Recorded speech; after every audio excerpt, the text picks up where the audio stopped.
So okay, it's September 1, and in the Philippines, it's start of the Christmas season. So I hope everybody is getting off to a good start, even though it's going to be still a quarantine Christmas for everyone. Okay, so before we start, let me just remind you of the house rules. We will let the speaker finish his presentation first before we entertain questions. Zoom participants, kindly stay muted and stop sharing your video during the duration of the presentation.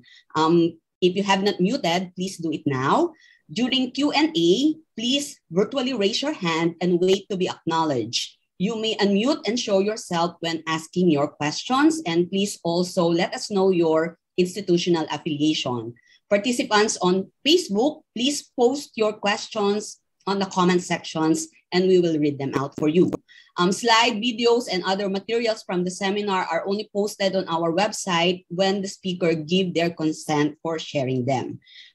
It's my privilege to introduce our speaker, Dr. Suthad Setboonsarng, who is currently the chairman of the Board of Trustees of the International Rice Research Institute, or IRI. In 2014 to 2020, he was on the board of the Bank of Thailand. In 2009, he was appointed as one of Thailand's trade representatives following his career as a partner at PricewaterhouseCoopers from 2000 to 2008.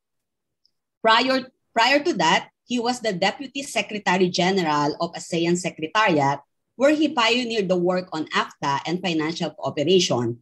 He was an associate professor at the Asian Institute of Technology, research fellow at the Thailand Development Research Institute, lecturer at Thammasat University, and conducted postdoctoral work at Yale University. He obtained his PhD in economics at the University of Hawaii. Ladies and gentlemen, without further ado, please help me welcome Dr. Suthad Setboonsarng, who is here to present his paper on international rice trade competition and the Philippines. Suthad, the virtual floor is yours. Thank you very much, Mark, and thank you for organizing this particular talk. I have not been talking for almost a year. There's no travel, and we are all in the Zoom, so we all see faces of friends. In the Zoom, haven't seen the real body yet. I hope early next year we should be able to get together and have more face-to-face and traditional way of meeting. The topic I'm going to talk about today actually is the international rice market. Competition is sort of hidden because I know that Professor Balisa Khan is here, so I put the word there, but I approach competition from a different angle, and we'll hear something about that. I will talk a little bit about the Philippines toward the end, but the whole objective of my presentation today is to tell you about the change in the global rice market, what is driving it, and how should we really shape it for the future. I don't know.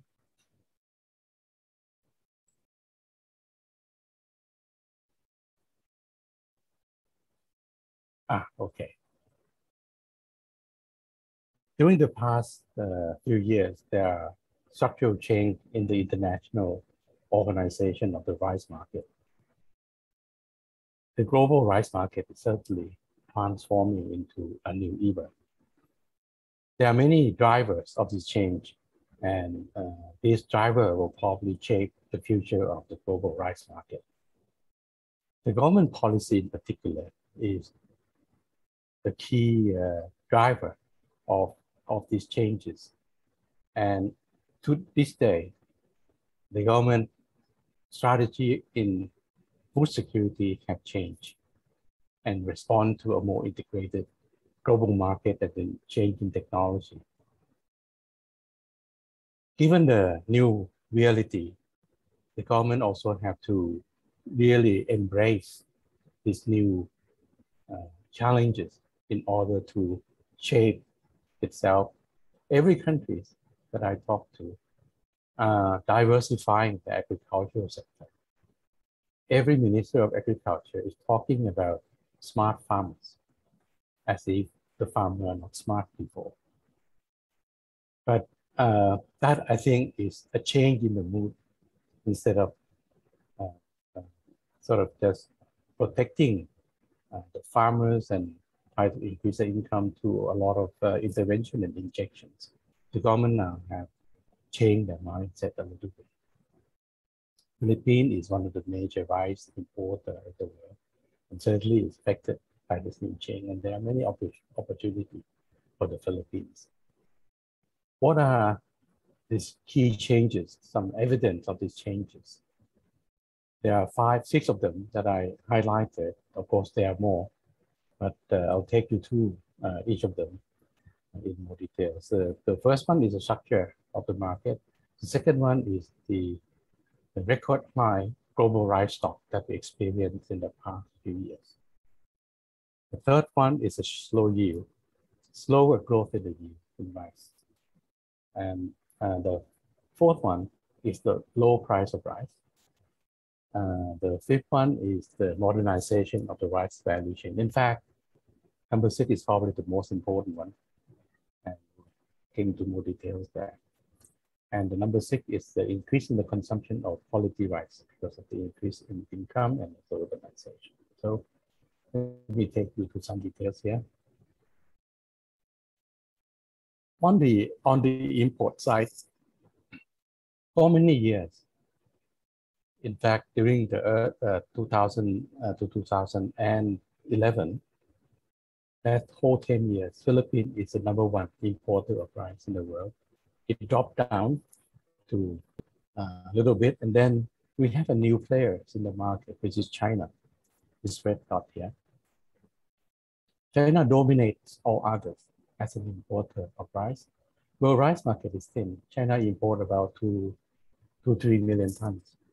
And that is enough to make China the biggest importer. Of course, China also exports some rice. So in that, China is not importing a lot. But it actually dominates in a certain way the importer side of the world market. On the export side, Thailand used to be #1 exporter. This red dot here, #1. But after 2008, India, which is this blue line here, took over and surpassed both Thailand and Vietnam, which is the #2 exporter of rice in the world market. China and India, they are the 2 biggest producers of rice in the world. China producing about 150 million tons a year. India produces about 120 million tons a year. Now they are also the dominant players in the world market. But interestingly enough, they never trade with each other. So India do not sell their rice to China, and neither China buy their rice from India. That doesn't mean that they don't have trade relationship. Of course, they do not really, in a way, like each other that much, but that is not the whole reason. The reason is both of them are using international rice market as a platform, national market. Whatever they buy it from the national market. So they never really meet with each other, although they're the 2 biggest players there. It is interesting because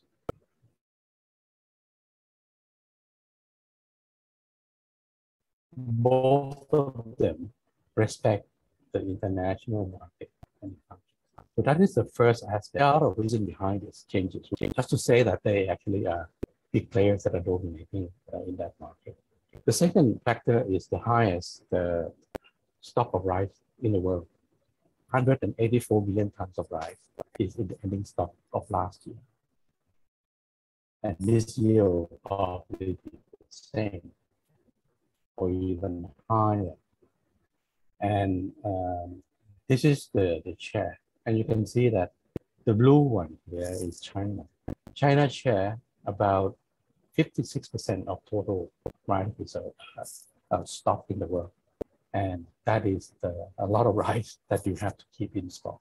But China happens to have a very efficient, probably the world's most efficient storage system throughout the country. Rice actually is not stored in a particular warehouse, but it's spread around the country in warehouses, all the way down to the village level. And that's where all these rice are for. It is not really concentrated in one place. It's a huge 184 million tons of rice. And they have a huge amount of reserves there.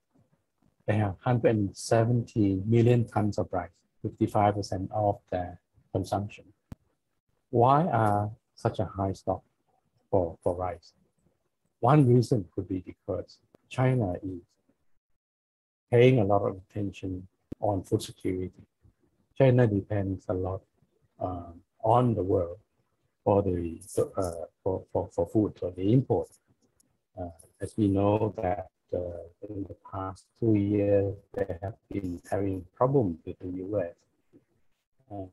And they are the world's biggest importer of soybean, for 50% of the import. And that put China in a very difficult bargaining position with the US when they come down to soybean, for example. So rice is not going to be in that kind of position where they are losing the bargaining power. And they also have a huge domestic stock to compensate for that. India, which is the biggest, second biggest rice producer, also carry huge amount of stock. Between them, they are taking almost like 8% of the total rice stock. So it's not very big issue, but it actually tells us that the world is having some success in rice production and has stock enough. The third factor is the yield growth. We know that yield is an important driver. This picture shows that US has a high yield, it's spread at the top. They are 8.5 tons of rice per hectare, compared to Thailand, which is about 3 tons per hectare. And we are supposed to be the second largest rice exporter. So how can this be possible? But what is important is this, that this green line here is the world average price yield. And you can see that it's about 4.5 tons per hectare, all the way to very little in the increase in the rice yield. So there's something here that is important to know. Those above the line are China. China is right here. China has very high yield. Together with Japan, these two countries gave quite a bit of subsidy to their farmers, rice farmers.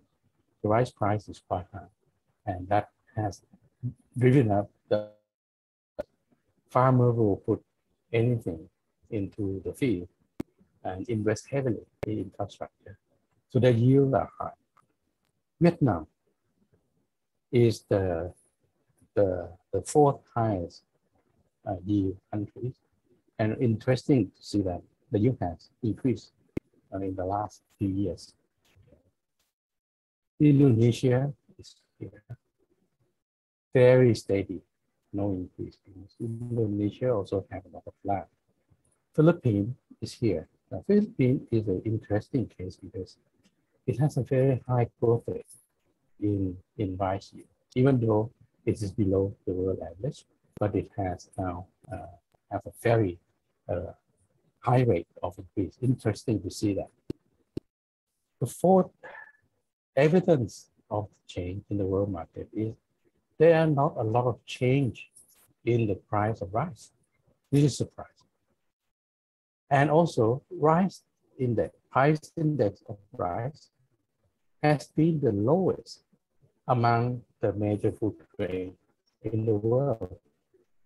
Interesting, because probably the rice market in the world has been depressed by the supply that lead up to the high stock.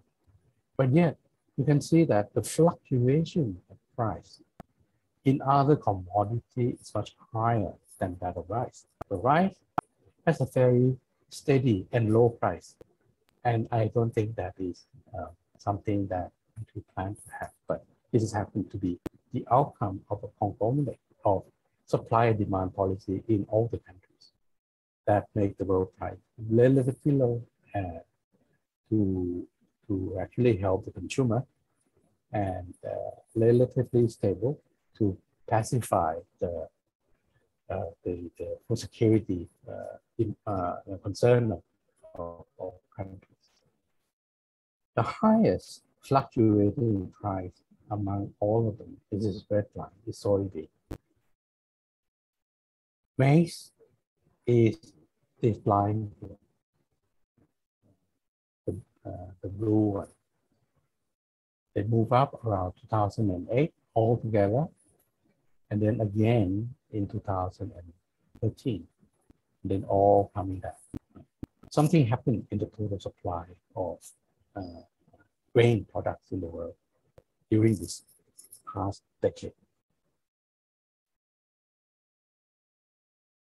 Modernization of the rice value chain. And this is a big change that drives really almost every other things in the rice market. Retail channel of rice. From the wet market, you see more modern trade in the supermarket, in the hypermarket. You see that the shelf that they describe are actually expanding. You haven't seen that. I don't remember seeing that 10 years ago. That a full shelf of is supermarket occupied by rice. Rice has usually going down alley and you see some rice stacking down on the floor somewhere. It's no longer true. Rice is now on the shelf and occupy quite a huge shelf space. The wet market is still important for rice retail because a lot of producers actually consume their own rice and they consume within the location that it is produced. So the retail market for wet market is still quite large. But what is important and interesting is the emergence of e-commerce rice. E-commerce rice is about 53 billion US dollars market, and that's about roughly about less than 10%, 8% of the total rice market in terms of value. But what is interesting is it's growing at 49% per year, the growth rate. And this is quote from a particular study, more commercial study. So there's a huge change that are forthcoming in the next few years. The integration of this hypermarket and the e-commerce will put more rice into this channel in the near future. The modern trade has been doing very well in selling rice in 5 kilo sacks and 25 kilo sacks. This made possible because of this. The processing and packaging of rice has become much, much cheaper. I just checked the price in the Alibaba. You can buy a rice processing, like a rice milling machine, together with a packer. So they all come integrated one for about 8,000 US dollars. And the capacity is about 20 tons per day. So with $8,000 investment, you can have an equipment and you can buy it actually in the internet. So this has changed the pictures of rice processing and packaging enormously. In Thailand, we have about the capacity of rice milling is about 1.3 times, which means we are operating at about less than half of the capacity that we have. And I think that is the same for many countries because of the cheaper packaging and processing machine. The variety of packaging material, you can see, you go look at the internet, you find that you have all kind of packaging, all kind of design. And if you cannot do it yourself, there are many service providers to help you design your packaging materials and whatever message you want. So all these are an indicator of what will happen in the next few years in the rice market.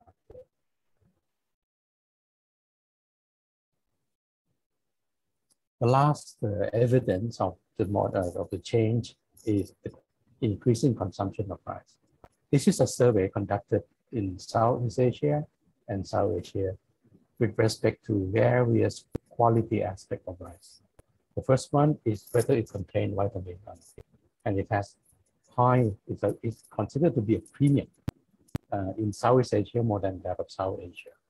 And this is probably because of the income factors.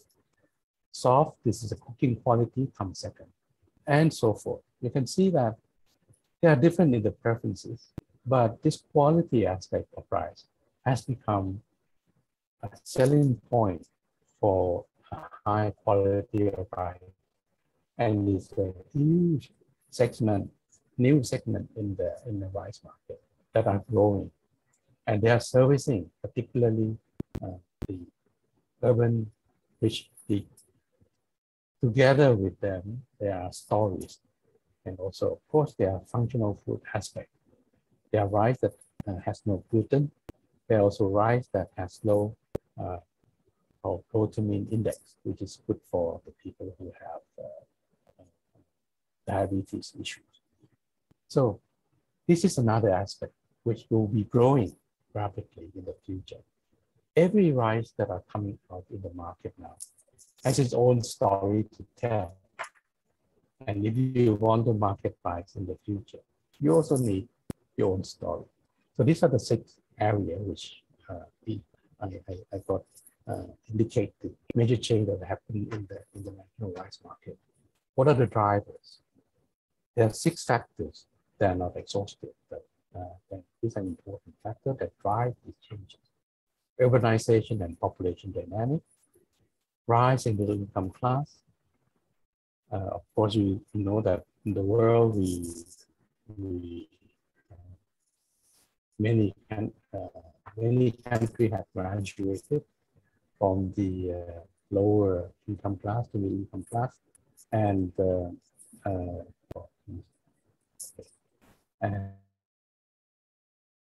determining the consumption behavior of rice. Digital transformation in rice value chain, we saw some of that. I'll go into detail there. Climate change, good governance. These are the new agenda for rice policy. Now we also learn many lessons from the COVID, and there is a change in the focus of government policy I mentioned in the introduction that will drive the market in the future. Now let's look at this first one, the urbanization of population dynamic. This is an important force that we do not usually see unless we look at it more carefully. Population growth, this is East Asia, Eastern Asia, is Japan, Korea, China, Hong Kong, Taiwan, Macau. So there are 6 countries in the Eastern Asia. There's some common characteristics of these countries. But together, they're actually 1.6 billion people. This year, compared to South Asia, which is mainly India, Bangladesh, Pakistan, Sri Lanka, Nepal, Ghana, they are 1.9 billion people. So they're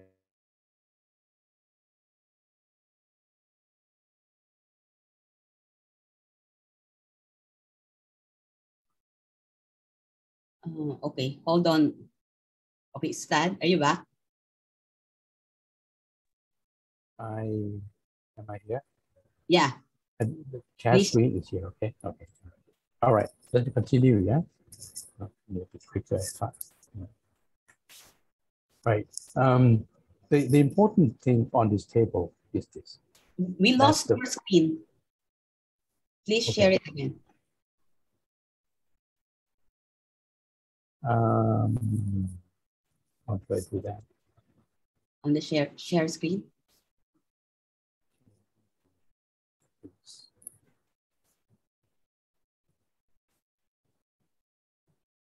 All right.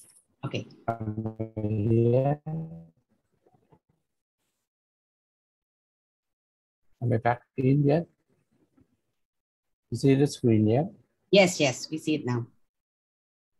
Hello? Yes, we see it. Okay, all right. Okay. Do this. The population, okay. Important to note here that in the next 10 years, the number of people in East Asia, which is the Northeast Asia rather, is growing from 1.6 to 1.79, so small increase. But urban people actually increase, right, by 200 million people. And by 2050, this is even more. There are more people in the urban area. But the important thing to note here is here, South Asia. Population growth in South Asia actually is about 2.5% per annum. So in the next 10 years, there will be 2.1. India actually will have more population than China in the next 10 years. But the whole South Asia is 2.1 billion, more than Northeast Asia. What's going on? Population growth in South Asia is moving much faster than that of Northeast Asia, which actually the population number reduced. You can see that they will reduce from 1,600 to 1,649. So there are reduction over time. This is a very important driver of this change because as the population increases in South Asia, which is a big rice producer, the immense and slow growth in the manufacturing sectors. The population in India and South Asia, they cannot be absorbed by the slow growth in the manufacturing sector. So they remain very much in the rural areas, which actually drive down their wages. And of course, then the cost of production will rise, which make them more productive in a sense. The cost is down for rice production in India. East Asia, on the contrary, particularly China, population is slowing down. So they should actually be eating less rice. And with population increase, they should actually consume less rice. But instead, they are importing even more. And the reason behind that is because the manufacturing sector are growing very fast, and the wages are growing fast in the manufacturing sector. They have to draw in a lot of labor from rural areas, which is why the urbanization in China is fast, and actually rural areas are almost going down in terms of numbers. And wages, of course, in the rural area increase. The price of rice, the cost of rice production increase, and the government have to really entice the people to produce rice to keep the food security objective. To do that, in China, is establishing this minimum price scheme. And at the moment, the price that are given to the farmer, which is about almost $600 per ton, is very attractive. And but in China, very high. It's about 1/3 higher than that of So that is the difference. That's why China has to import rice, because the cost increase. Every ton of rice that China import, actually it saved them about 170 US dollars. That's is what is happening, what drives the population growth dynamic and the urbanization. The middle income class, the Pew Institute have shown that in the past few years, this is before the COVID, of course, middle income class, the low income class people grow, right, from 3.7 to 3.9, almost 4 billion people in the world is in the low income class. We have 7.3 or 7.5 billion people, 4 billion almost, the low income people. Middle income is about 1.3, upper middle.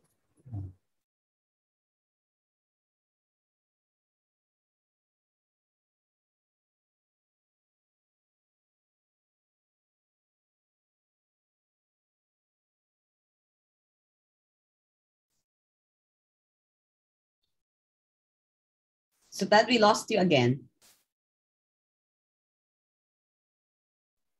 But you're, Hello? yes, you're back. Hello? Can you hear me? Yes, we can hear you. Okay, okay, all right. We lost your All side. right. Okay, back.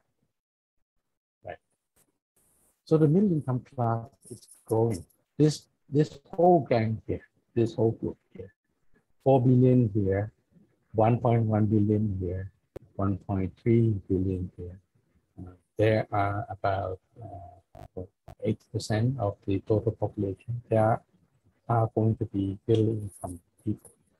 The poor people actually number has reduced over time. They will be growing a little bit in this year, and I'm sure, but this trend is going to resume very quickly after the COVID.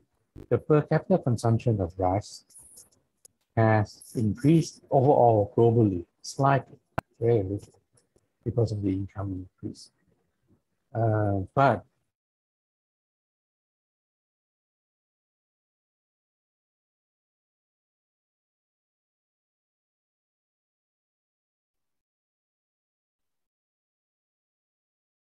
So that we lost people you. are eating. Okay, I'm back.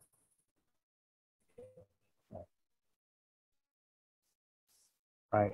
Okay. Quickly move to digital transformation, right?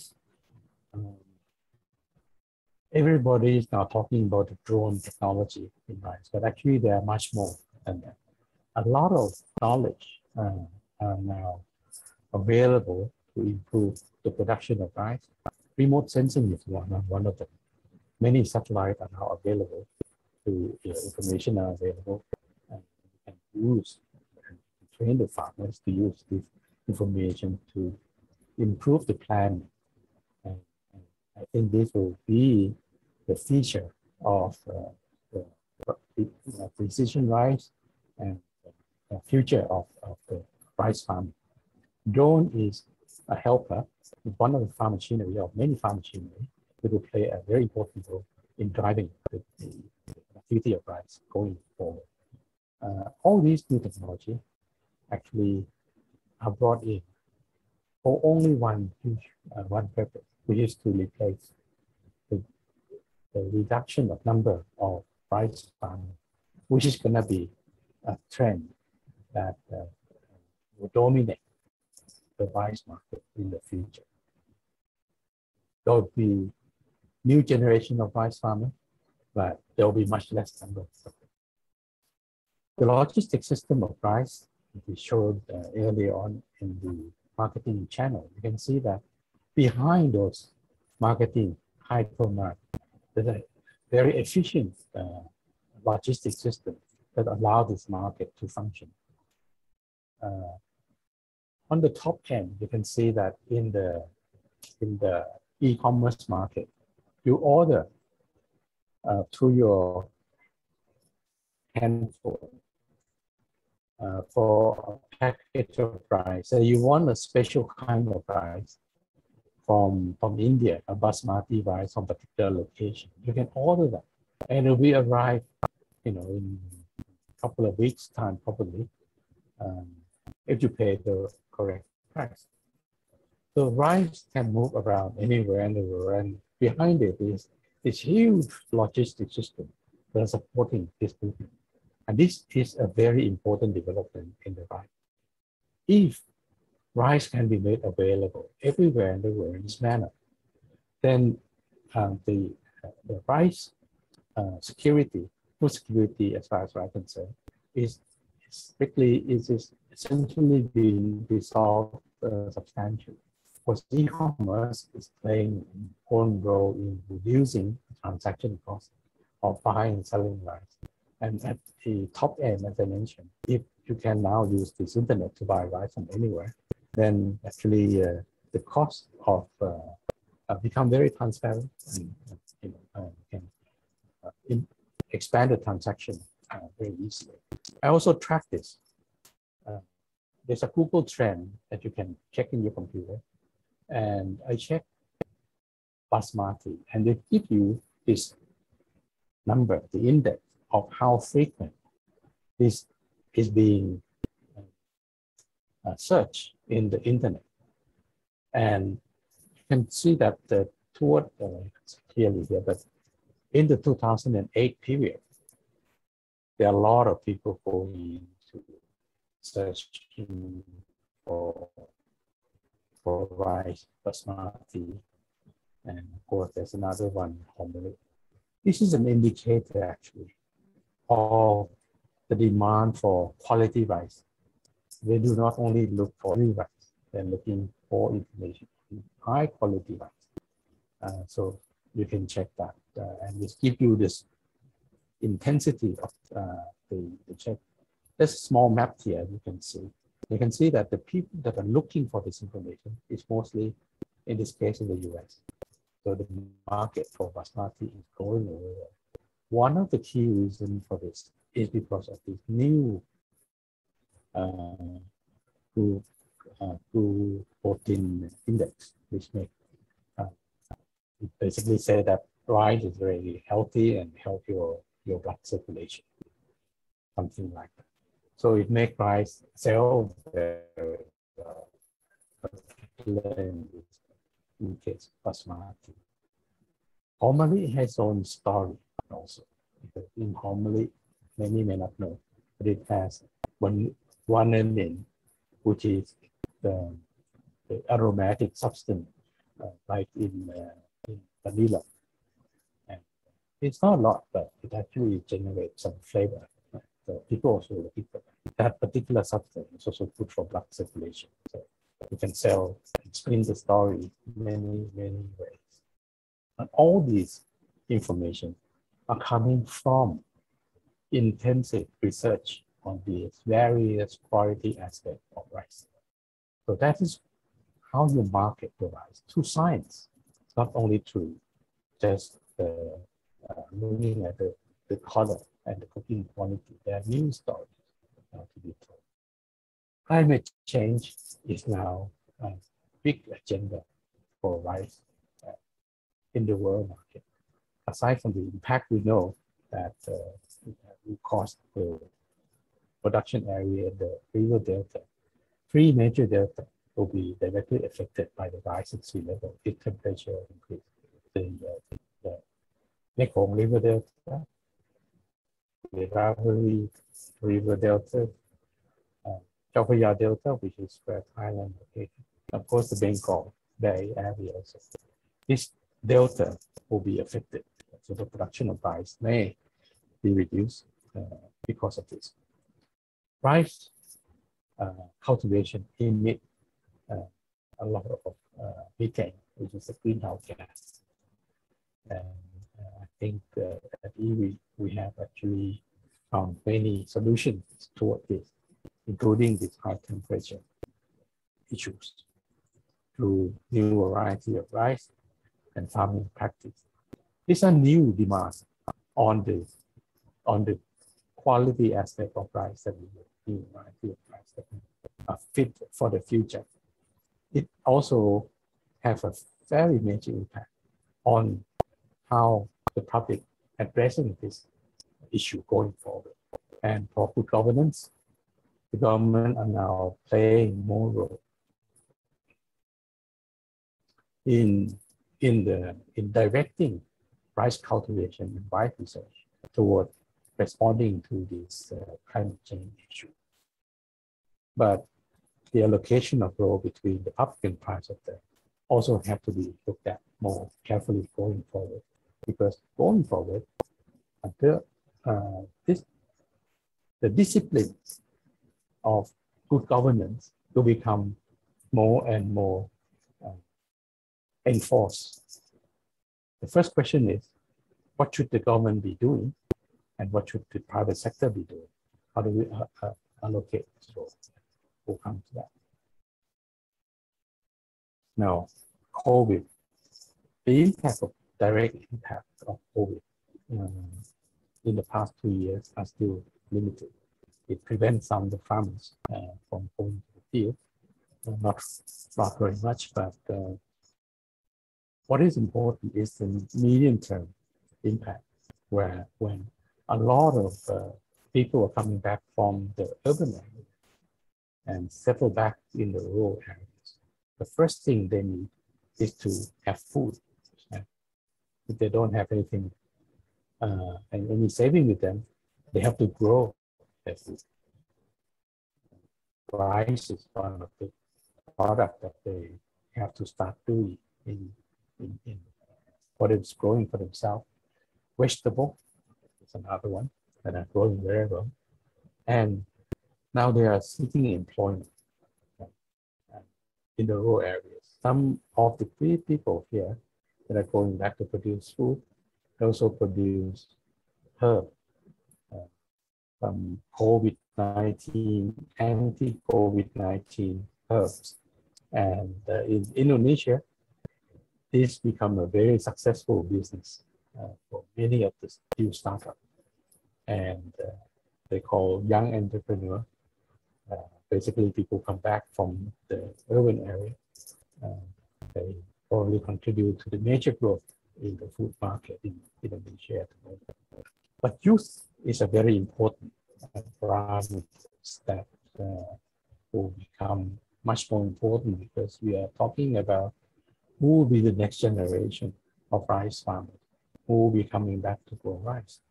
And in the next 5 years, we'll probably see more youth coming into the rice production compared to the past decade, because of this exposure that is in a rural area actually is much more flexible and preferable. Well, another factor that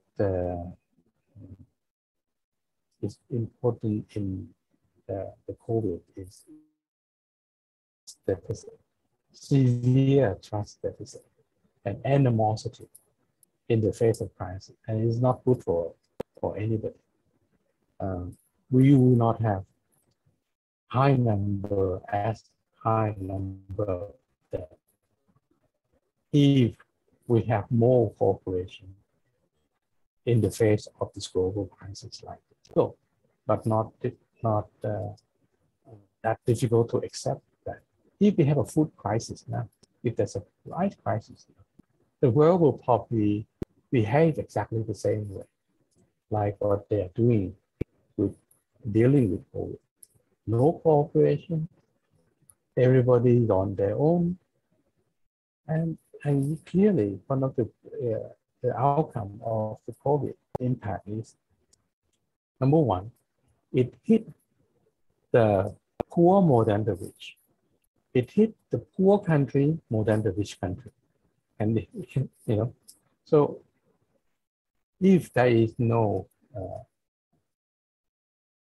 international cooperation in the face of crisis, this will prevail, and we will have much more bad taste and more animosities and more problems going forward. More crises that will come will actually kill more people than it should have been. So this is the future crisis management recommendation that we probably have to have more international cooperation. The last one here is the key driver is the government strategy. In the past, government subsidized farmers to increase rice output, as I mentioned, example of rice in China and Japan, countries that now have very high local price in Northeast Asia. But these come with a huge cost of inefficiency, that's one. And also the target that they started with, because we subsidize rice farmers because they are poor. But up to today, after so many years of subsidy, farmers remain poor. Rice farmers remain very poor, poorer than other agricultural producer. It also creates enormous inefficiency in production. There are many studies that show that. And more importantly, in quite a lot of corruption. So this is a lesson that researchers, particularly economists, have been telling the government for many years. You look at the literature. In the 90s, I was there, and RC also was there. And we say, well, subsidies like this are inefficient. In the 2000 to 2010, a huge number of studies also indicate the same thing. Again, 2010 to 2020. It never stopped. But it is very difficult to get out from this subsidy habit. Except now, the government are now changing the strategy a little bit, because there are now issues on the horizon. Climate change, new technology that we have to embrace, new rice value chain in the world, and the sustainable development objective. So there's a slight change. All the subsidies will now fall into this objective. But whether that is the right direction or not, still wait to be seen.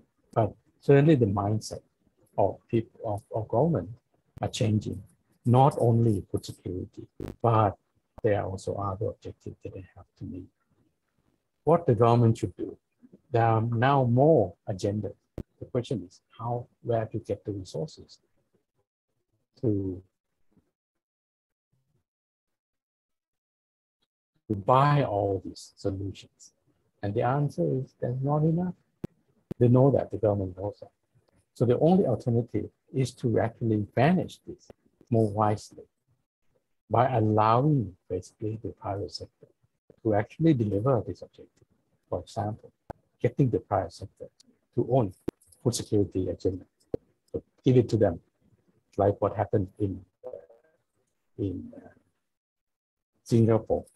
In Singapore, all the rice traders who have to register with the government are required to keep 10% of the stock, the amount of rice that they sell in the stock for security reasons. The government doesn't keep any. So all the private sector are shoring up that stock too. Now, for more competitive price market that we are foreseeing, what should be the strategy actually to make this happen? Number one is accountability and the private sector. Get the private sector accountable.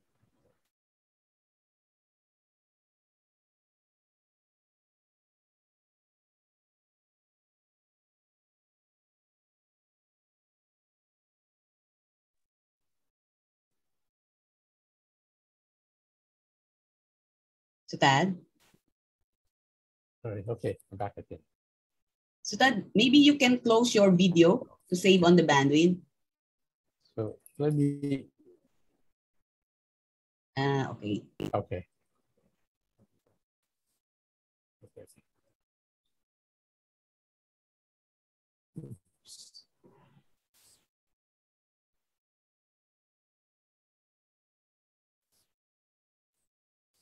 Yes, Suthad, please, Okay, please proceed. Okay, all right. How much time do I have left now? 10 minutes. Oops. Okay, so this is what the strategy we're going forward. Accountability of the private sector on food security. Give this as an objective for the private sector, for them to really tackle. The government has been hawking, take ownership of food security agenda, and also made it the national security issue. And that's the end of the story and the end of the rice policy in the past. Because every movement of rice is actually a national security issue. That leaves no room for the private sector to come in. So this has to be taken in. And the private sector should be given more work in doing this for security. With that, the government will relieve itself and actually concentrate on something that is more important and right at the core of the duty of the public sector, which is actually to provide the directions and strategy and monitor the outcome, not to operate it. The problem that we have in the past 30, 40 years is the government actually took food security as their own objective and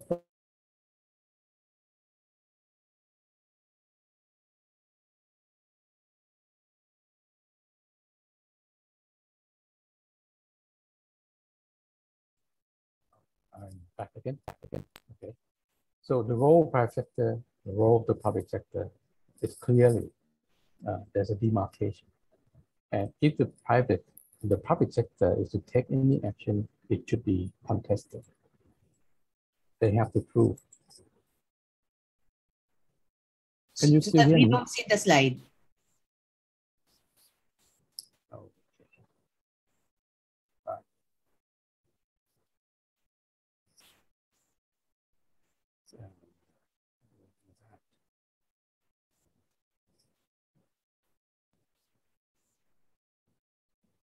You see it? Not yet.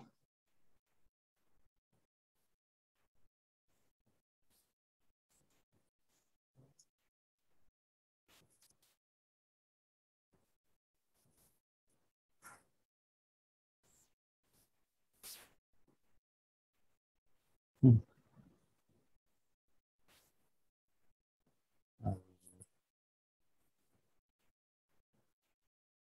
What? How do we get to? Can you? 3 times, would you be the one to share the screen? It's ready with you, right? Wonder where do I have to press the link? Okay, there. It's on the, go to the, almost at the end, 3 times. To the end, yeah. Our fourth one to the back. Expansion of the scope of right research. Given the set of new agenda that the government has to, not only the government now, also, but actually the private sector, all the stakeholders in the rice market has to make decisions. They need good scientific base, good research, good information to really base that decision on. And the government should actually focus on more of this and actually fund, actually provide resources to increase the information, the research. But research would now be much broader than just production. It will have to cover the whole value chain of rice in order to be able to feed the various or guide the stakeholder at various stages of the value chain to behave properly and efficiently. Private sector are now investing heavily also in the production of rice, but they're focusing on more commercially based agenda. The government has its own agenda and find the research gap that need agent attention and spend resources on them. government needs to build confidence among each other to help reduce the animosity. There are a few areas that they can do, and particularly for rice. There's a ongoing initiative, the ASEAN Plus 3, which means ASEAN plus Japan, Korea, and China, to do emergency rice reserve, called the After ASEAN Plus 3 Emergency Rice Reserve. Has been there since 2002, and was revised in 2010, and it's now 10 years on. Philippines is a recipient of some of these emergency rice from this particular initiative. But it needs to be expanded and make rice actually much more flexible to move around. And that will help the rice market and also help the action toward addressing the food security, to chase off essentially the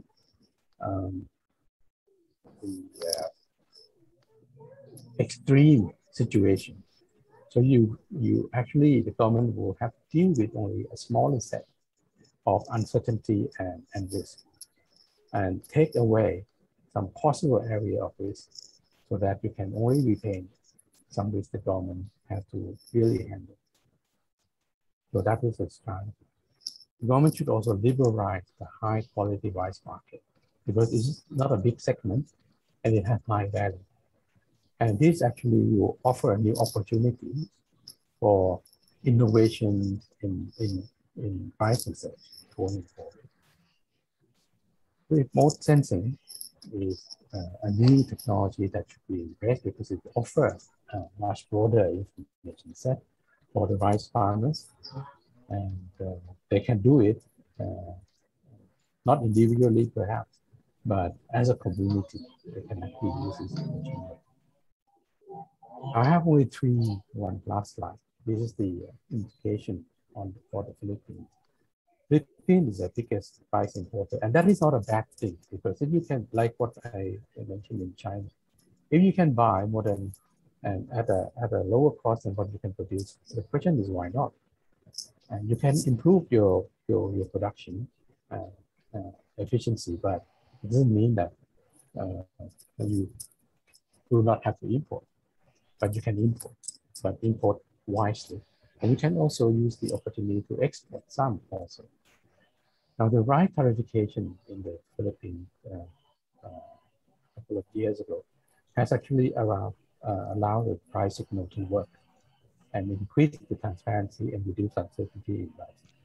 This will create an environment where the private sector will invest in the infrastructure and other aspects of rice, and there will be more rice produced in the Philippines for sure, and the yield will increase, even with the current lower price in general for rice. But uncertainty is a very, very important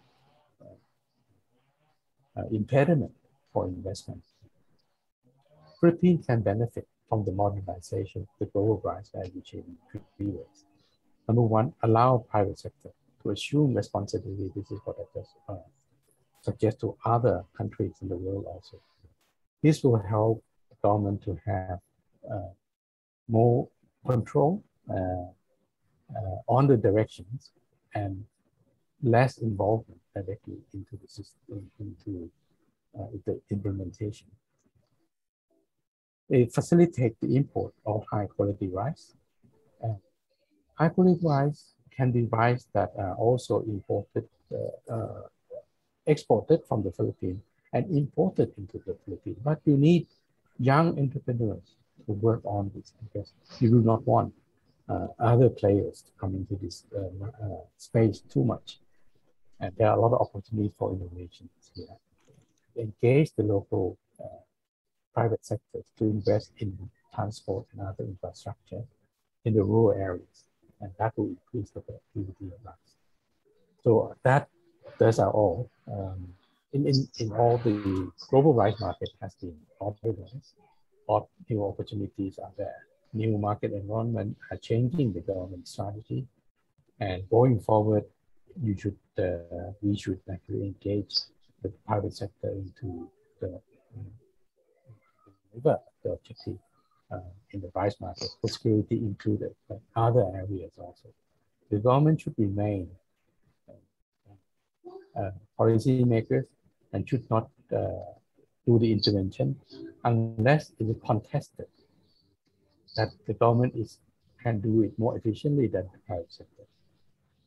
Then the scope of rice research has to be increased, and more research investment has to be put in on the rice science to improve the body of knowledge to address the future issue of rice in the world market. Quality rice market should be liberalized. Emergency rice should involve the private sector and should allow certain quantity of rice to be able to move around the countries, in and out the countries, with little intervention from the government. Promotion of remote sensing and make the farmers more informed and promote the investment with the private sector. So that's all I have. Thank you very much.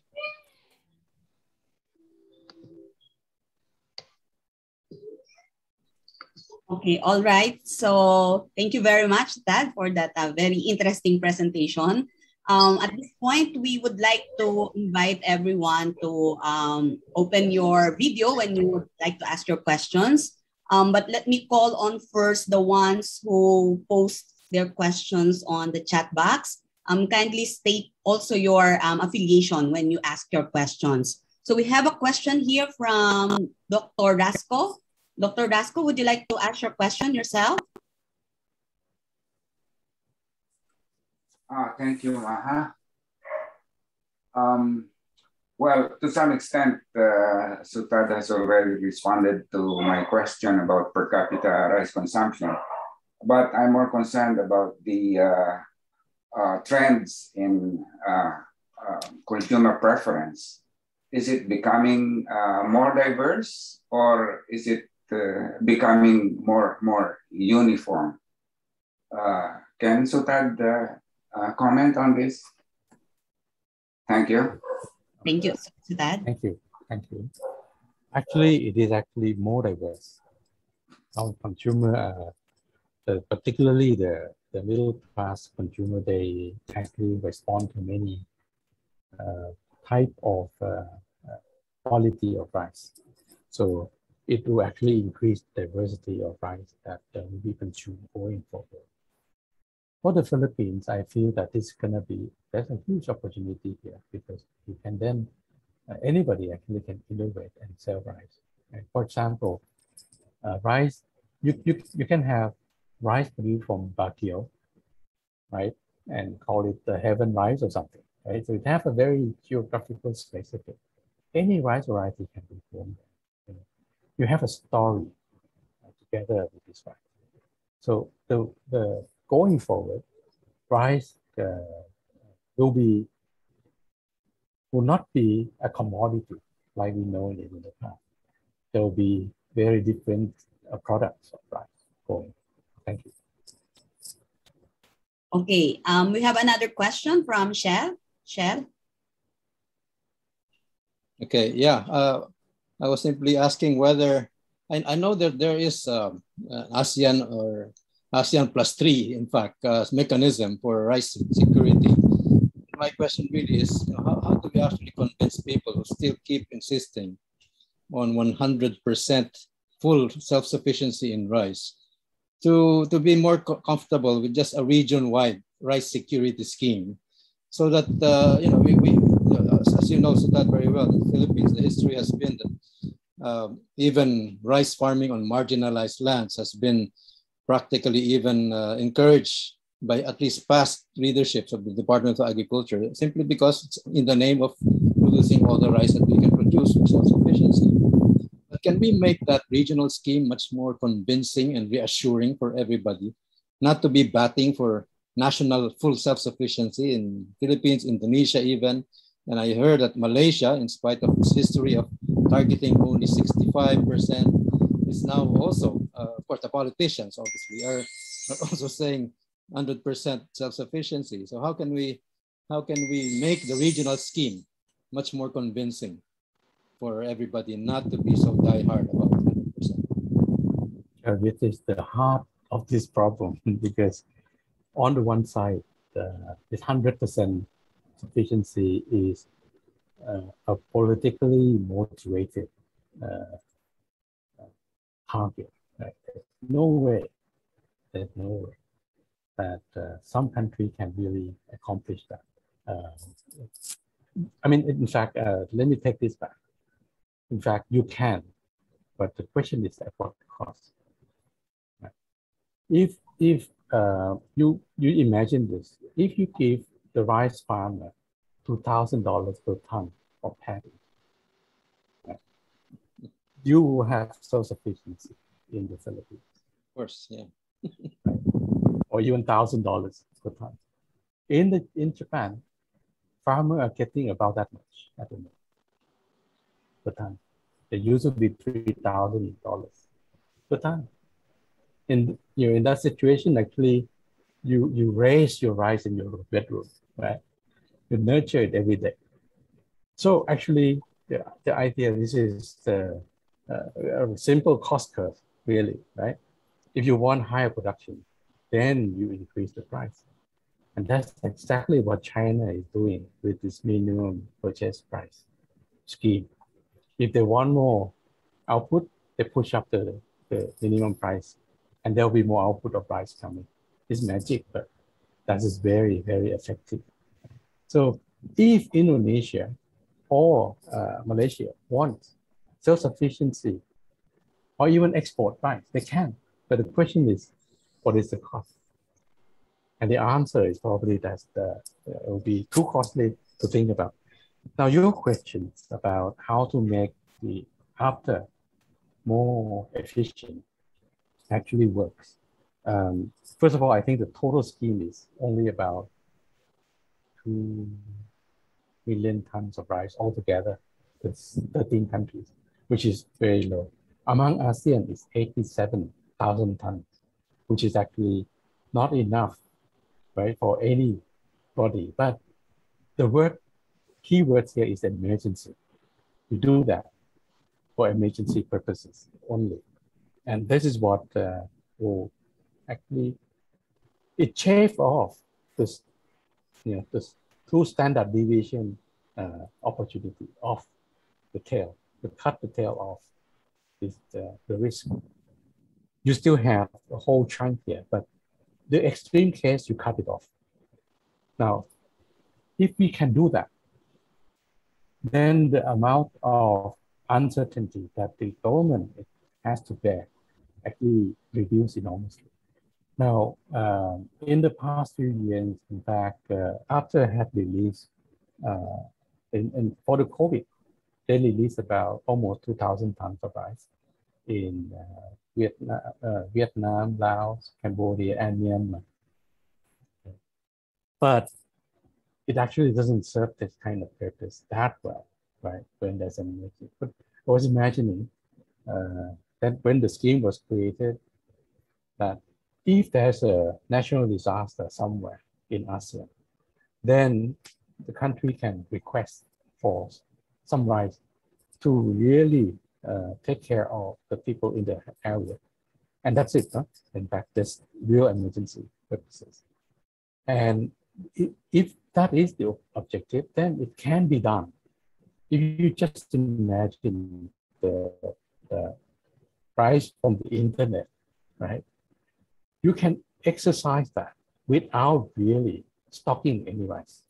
If there's a disaster in, say, in Phnom Penh somewhere, right? And they need the rice. But the first thing you do is you can just order the internet yourself. Cheryl and Suthad, you can go to the internet and say, order the rice to be sent to this location. You pay it in the internet, and that's your donation. So if you imagine that kind of thing is actually possible with the current mechanism, market mechanism we have. But it's not done. It's not done. Every time there's a national disaster, you know what happened, right? If it is declared as a national disaster, then it becomes national security. Everybody out. Private sector, you're out. You're no longer part of this. In fact, they should be. Who knows the market in those localities better than the private sector who are selling rice in that area? Who? The government? No, right? So actually they should be deployed to perform these functions, not kicked out, from the scene from the beginning. And if you just escalate that to a higher level, bigger level, then you look at the national security.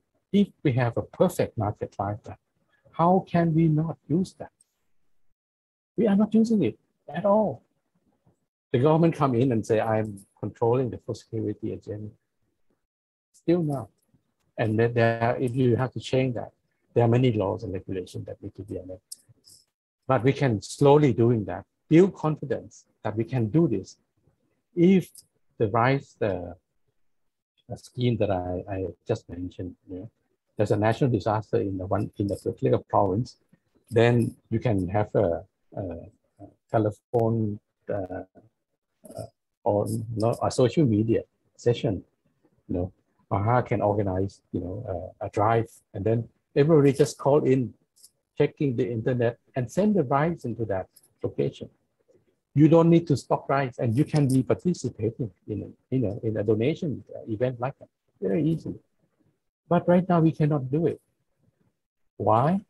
Because when there's a disaster, the government take ownership and start to operating something that they don't know, because they are not very equipped to do this. It is once in the lifetime maybe of some officers, and of course everything is very bureaucratic. But if you can order your friend or a retail store somewhere in that close to that location to deliver the rice, finish. So I was imagining that what the modern rice market offer to us is this kind of opportunity. But we have to change a few laws to really make this possible. In fact, behind the thinking of the emergency rice reserve, if you read carefully, in fact, the reserve, the quantity of rice that we talk about is virtual, and it actually some amount of money, because you can buy rice from the market and give it as a donation. You don't need an actual stock of rice per se. I try to mobilize the rice from Thailand to the Philippines under emergency ones. And I can tell you, it takes about 6 months, and emergency is like you have to release it in a week, not 6 months. I told them that, you can grow rice already, 6 months, it's not emergency. But rice is a national security product. To release it, you need some clearance. And that takes about 2 months. To get rice into the Philippines, takes another 2 months to get it clear, because it's actually a protected commodity. You have to go through NFA then and so forth. You just imagine the formalities, the system that had. And that had to be erased for the emergency rice to be effective. If that is out, if the market is free for this rice, then you don't need many of these. And as I said, the market is ready to do that already. There's another question, Suthad, on the chat box. May I call on Jose Santo Domingo? Kindly tell us your institutional affiliation. Jose Santo Domingo, you may unmute and ask the question yourself, please. Yes, I apologize. I'm having some trouble with my internet. Okay. But thank you so much, sir, for the wonderful. I was more interested also in more of your thoughts on what makes for a healthy credit lending environment between agricultural borrowers and private sector lenders, particularly for small farmers who may have trouble getting access to credit from private sources. Thank you. Yes. Farmers, particular men, do not have a very good reputation of returning the debt. So that is a huge problem to get credit. But now there are many ways whereby the credit can be given to the farmers. Of course, we know the UNUS scheme. It is essentially like a group guarantee system. And I think that will become very effective. Particularly, they lend money to the ladies, not to the men. But in Thailand, we have huge problems with that because the men, when they get the money, they spend it on drinking, gambling, and not actually use the money for actual investment. And when the time comes, they do not have enough money to return. So credit is not an important to get credit for funding, basically, for investment for the rural area. It's not that difficult, but it has to be better organized because the scale is important. And if you order, for the lenders, the transaction cost of lending 1,000 pesos and 1 million pesos is not that much different.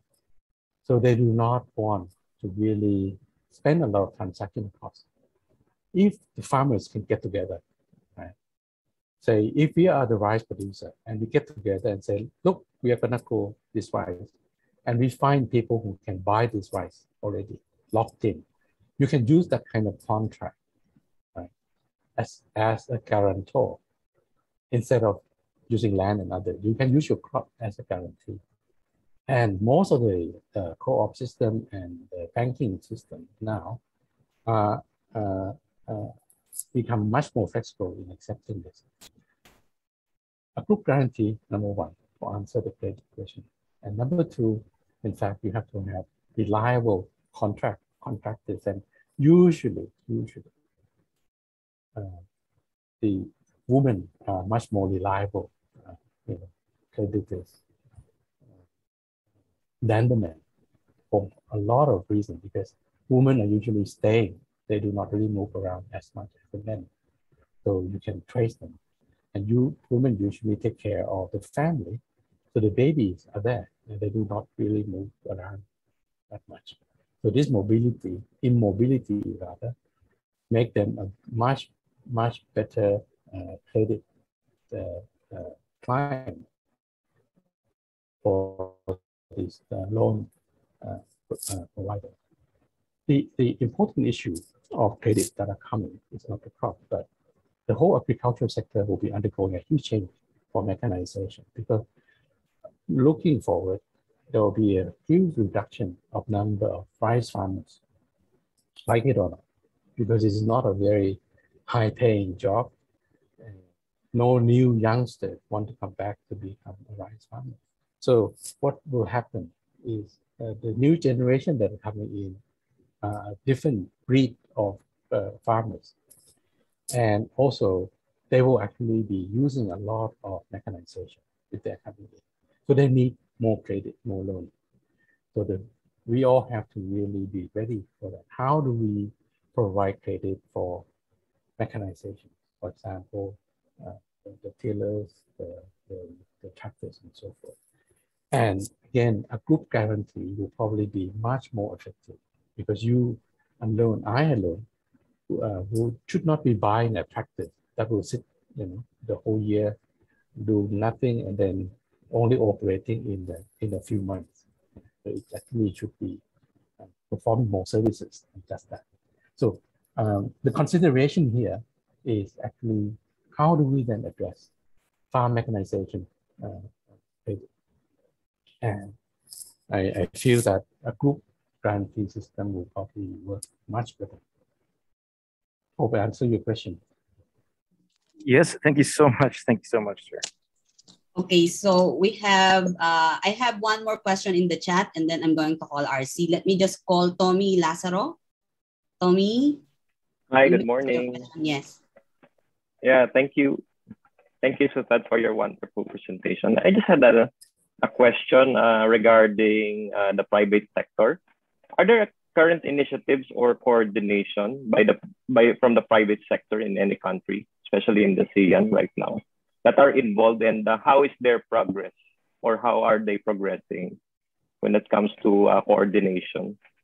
Thank you. Yes.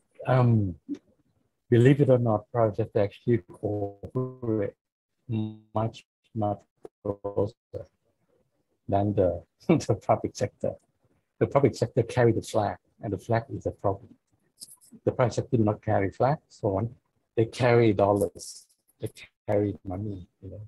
So if it works, it's pay, it works. Is there profit? It will go.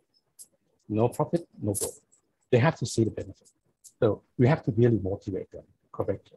But now the case that I mentioned about disaster management, right, clearly shows that the government is a big barrier, right, in resolving the food supply issues during crisis time. They are the problem. They're not helping. Private sector actually can do much better job, but they're not allowed to do that, right? Because the government, once this is called or classified as national security,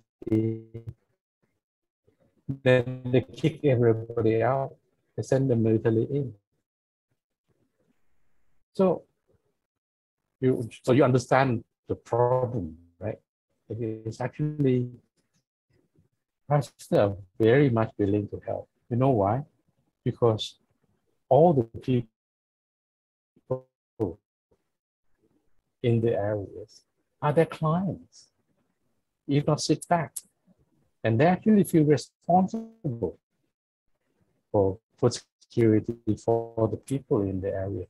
If you are a rice seller in the village, the major supplier of rice in the village, and there's a shortage of rice in the village, you're going to sit around and wait for the government to come in? You don't.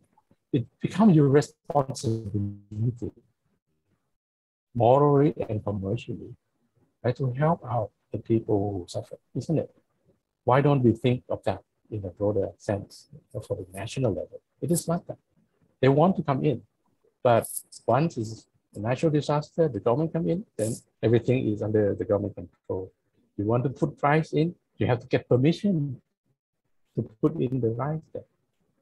So water is the same thing, you know, in the disaster area.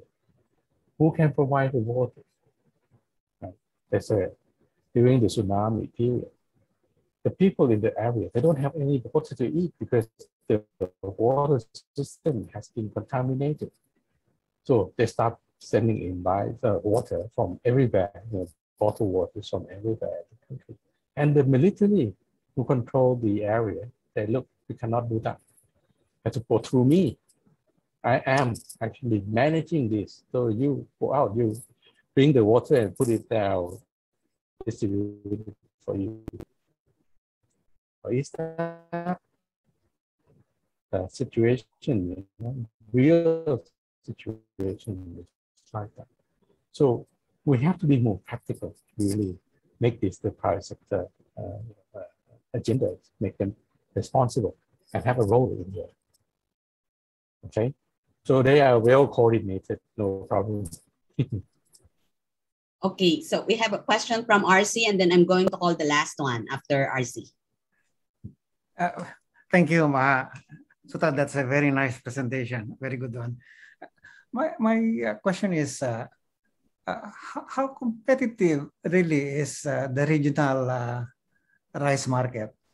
I understand, for example, that in the case of Vietnam and even Thailand, there are just a very few big exporters there, and all of them are practically also getting assistance from government or actually controlled by government in the case of Vietnam, and so that gives some kind of reason or excuse for a country like the Philippines to say, okay, let the government negotiate and be the one importing, because you're dealing with governments and big players at that, and also that the importer, in the sense, has to be a big player also to have that bargaining power with these exporters, and also considering that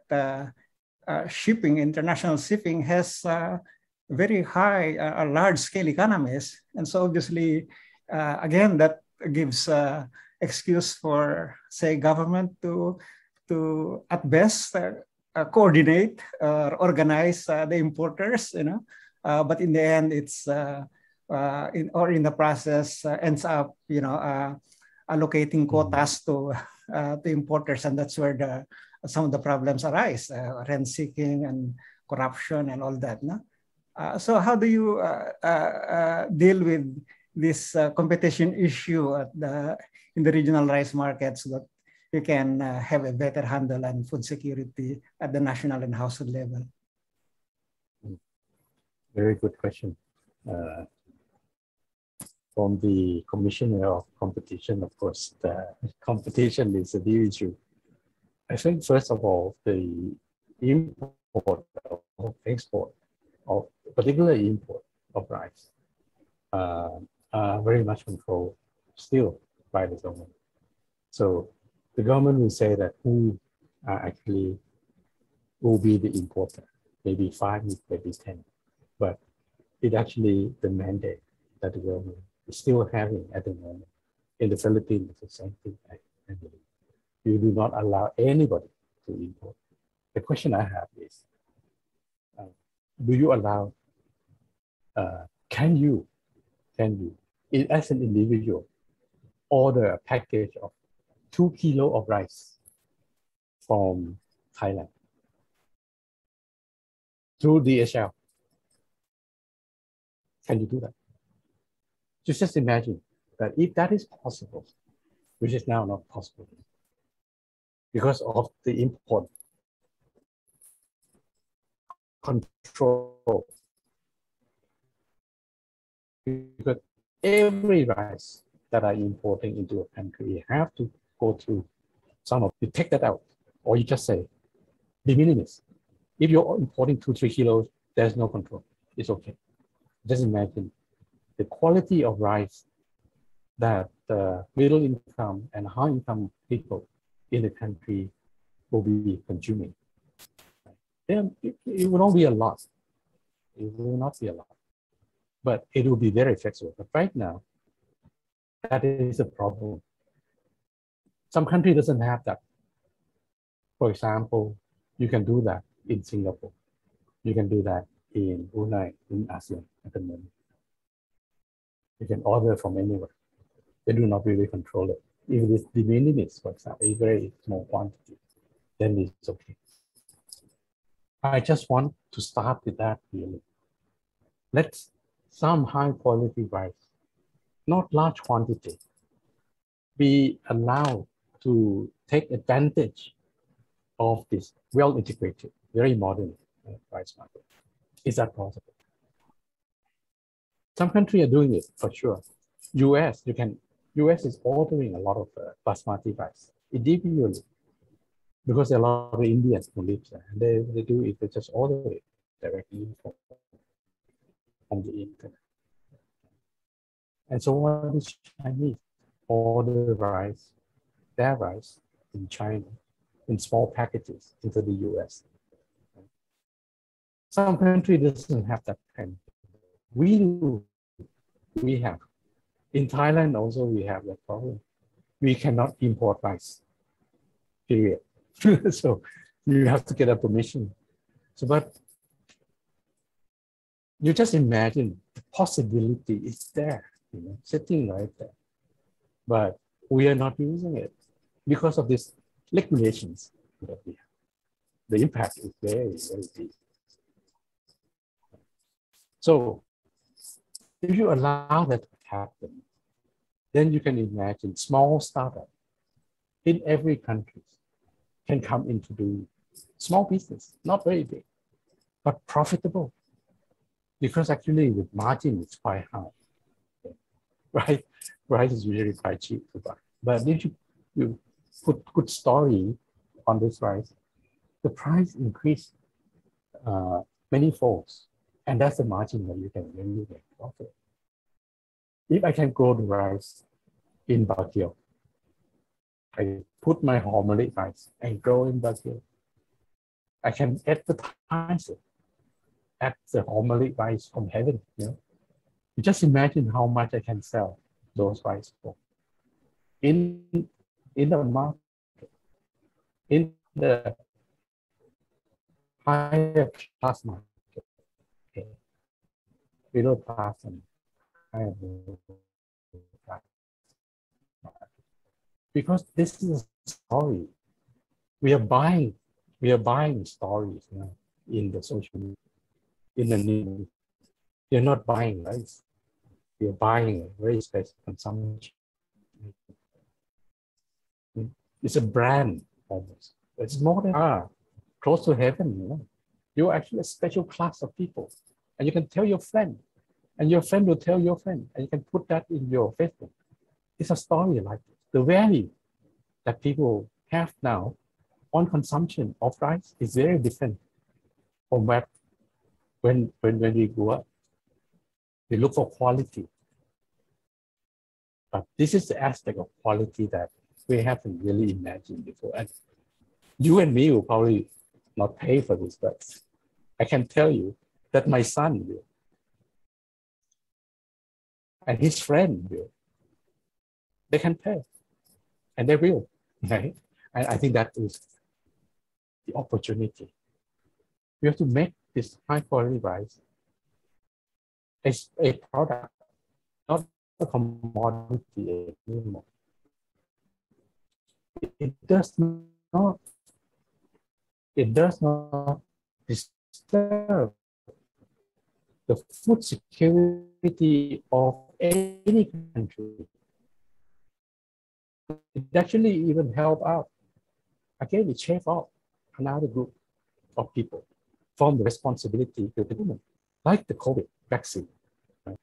But you know, a lot of millionaires in Thailand, Philippines, they fly to the US to get vaccinated, right?